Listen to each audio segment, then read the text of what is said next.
আসসালামু আলাইকুম। আজকের ভিডিওতে আমরা শিখব কিভাবে ইংরেজিতে ক্ষমা চাইতে হয়। আমি আছি জিশান আপনাদের সাথে। চলুন ভিডিওটা শুরু করা যাক।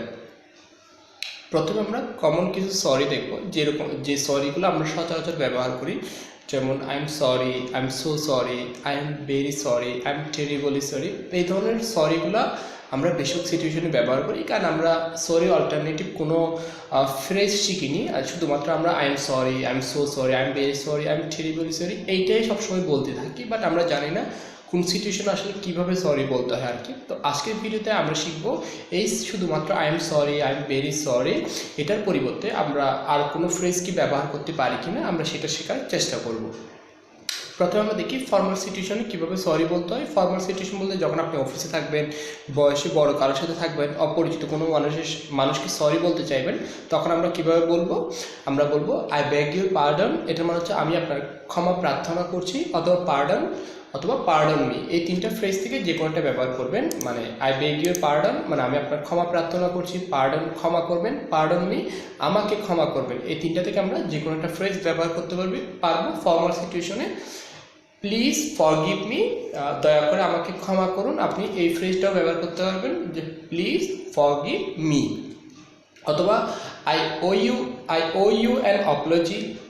এটার মানে হচ্ছে I think I should apologize to you, মানে আমি চিন্তা করছি আপনার কাছে ক্ষমা চাওয়া উচিত, এটা আর কি। I owe you an apology, আমি চিন্তা করছি আমার আপনার কাছে ক্ষমা চাওয়া উচিত। I owe you an apology, এটা আপনি ব্যবহার করতেন যে I owe you an apology. My apologies, আমি দুঃখিত। মাই অ্যাপোলজিস মানে আমি দুঃখিত। এই ধরনের সরিগুলো আপনি কখন ব্যবহার করবেন? যখন আপনি ফর্মাল সিচুয়েশনে থাকবেন। I beg your pardon me, অথবা please forgive me, I owe you an apology, my apologies. এই ধরনের সরিগুলো আমরা বলবো যখন আমরা বয়সে বড় কারোর সাথে কথা বলবো, অথবা অফিসে থাকবো, অথবা অপরিচিত কোনো মানুষের সাথে কথা বলবো। ঠিক আছে, আমরা তাহলে এই সরিগুলো আপনি চাইলে এটা স্ক্রিনশট দিয়ে নিতে পারেন আর কি, এই সরি কীভাবে বলতে হয় ফর্মাল সিচুয়েশনে। আচ্ছা, এখন আমরা দেখবো ফর্মাল সিচুয়েশনে সরিগুলো বলে একটা উদাহরণ দিকে আর কি সরিগুলো কীভাবে ব্যবহার করতে পারি। আমরা এটা বলতে পারি যে মাই অ্যাপোলজিস, আমি দুঃখিত, but your order will not arrive until Monday. তোমার অর্ডারটা মঙ্গলবার পর্যন্ত আসবে না। মানে মাই অ্যাপোলজিস, আমি দুঃখিত, কিন্তু আপনার অর্ডারটা মঙ্গলবার পর্যন্ত আপনি পাবেন না বা পৌঁছাবে না, আপনার অর্ডারটা মঙ্গলবার পর্যন্ত পৌঁছাবে না। আরেকটা উদাহরণ থেকে আমরা পার্ডন মি, আমাকে ক্ষমা করবেন। I did not mean to offend you, আমি আপনাকে কষ্ট দিতে চাইনি। I didn't mean to offend you, আমি আপনাকে কষ্ট দিতে চাইনি। তার মানে আমরা মাই অ্যাপোলজিস, পার্ডন মি এই দুইটা ফ্রেজ দিয়ে কীভাবে বাক্য তৈরি করতে হয়, কীভাবে এই দুইটা ফ্রেজ ব্যবহার করবেন সেটার ব্যবহারটা আমরা দেখেছি। My apologies, but your order will not arrive until Monday, pardon me, I didn't mean to offend you. এখন আমরা দেখব ইনফর্মাল সিচুয়েশনে কীভাবে সরি বলতে হয়। ইনফর্মাল সিচুয়েশন বলতে বন্ধু বান্ধবদের সাথে যখন আপনি থাকবেন, বয়সের ছোটো কারোর সাথে থাকবেন, এবং আপনি পরিবারের সাথে থাকবেন, সেরকম সিচুয়েশনে কীভাবে আমরা সরি বলবো? আমরা বলবো মাই ব্যাড। আই এম সরি না বলে আমরা বলবো মাই ব্যাড। একটা বাক্য দেখি আমরা, I lost the book you lend me, তুমি আমাকে যে বইটা দিয়েছো সেটা আমি হারিয়ে ফেলেছি, মাই ব্যাড। মাই ব্যাড এই এক্সপ্রেশনটা মানে সরি, এটা অল্টারনেটিভ আর কি, my bad. I will buy a replacement, আমি তোমাকে এটার পরিবর্তে অন্য একটা কিনে দিব। I lost the book you lend me, আমি বইটা হারিয়ে ফেলেছি, my bad. I will buy you a replacement, আমি তোমাকে এটার পরিবর্তে অন্য একটা কিনে দিব। আসলে মাই ব্যাড এটার সঠিক বাংলাটা আমি বলতে পারতেছি না, কেউ বলতে পারবে কিনা আমি জানি না।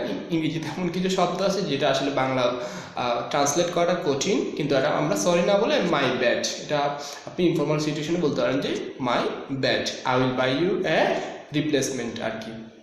এরকম ইনফর্মাল সিচুয়েশনে আমরা এই সরিটা বলে থাকি যে মাই ব্যাড, এটা খুবই ইনফর্মাল আর কি। এখন আমরা দেখব যখন আমরা কেউ মনে করেন কথা বলতেছে, তাকে ইন্টারাপ্ট করতে যাচ্ছি। ইন্টারাপ্ট মানে তাকে বাধা দিতে যাচ্ছি। মনে করুন কেউ রাস্তায় কথা বলতেছে, এখন আপনার একটা ইনফরমেশন দরকার তার থেকে জানার জন্য, তখন আমরা এই ধরনের এই ফ্রেজটা আমরা ব্যবহার করবো, এক্সকিউজ মি।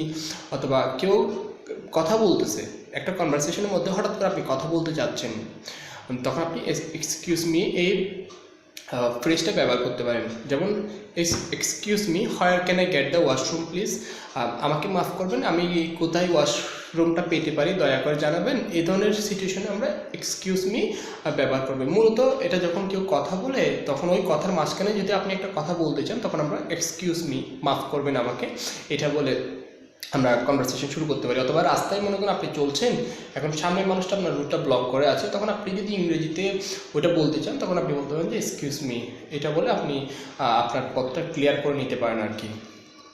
এখন আমরা দেখব ছোটোখাটো মিস্টেকের সময় আমরা কি বলবো। যখন আমাদের খুব ছোট্ট একটা মিস্টেক হয়ে যাবে, খুব বড় মিস্টেক নয়, সেক্ষেত্রে আই এম সরি না বলে আপনি অন্য কিছু ব্যবহার করতে পারবেন, যেমন উপস, হুপস, সরি, এই ধরনের ফ্রেজগুলো আপনি ব্যবহার করতে পারেন, যেমন উপস, হুপস, সরি।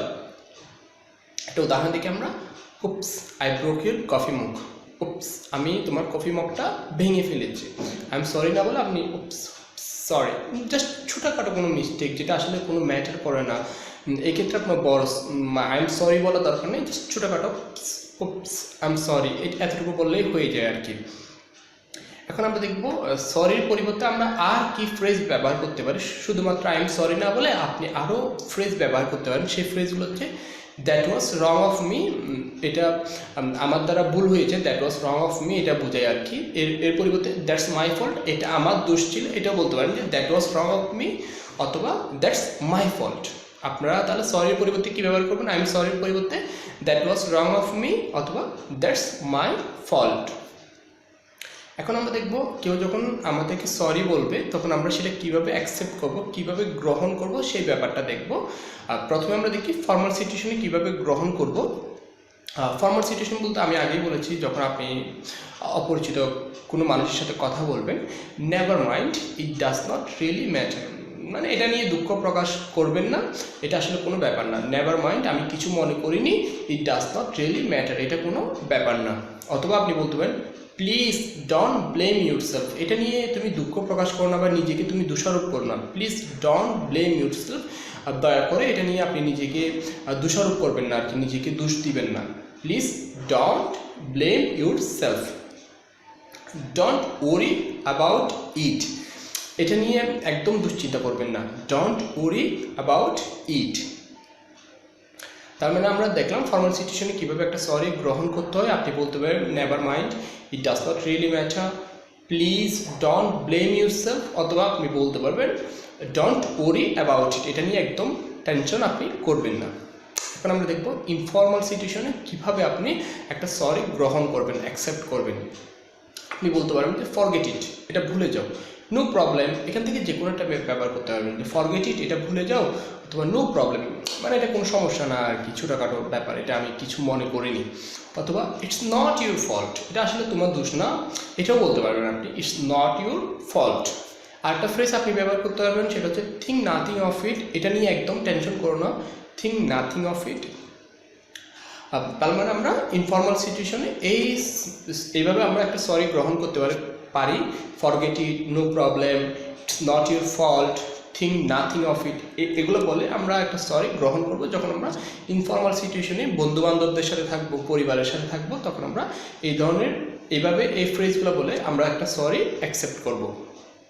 আজকের ভিডিওটা এতটুকুই থাক। আপনাকে অসংখ্য ধন্যবাদ এতক্ষণ সাথে থাকার জন্য। পরবর্তী ভিডিও দেখার আমন্ত্রণ জানিয়ে আজকের ভিডিওটা এখানেই শেষ করছি। আসসালামু আলাইকুম।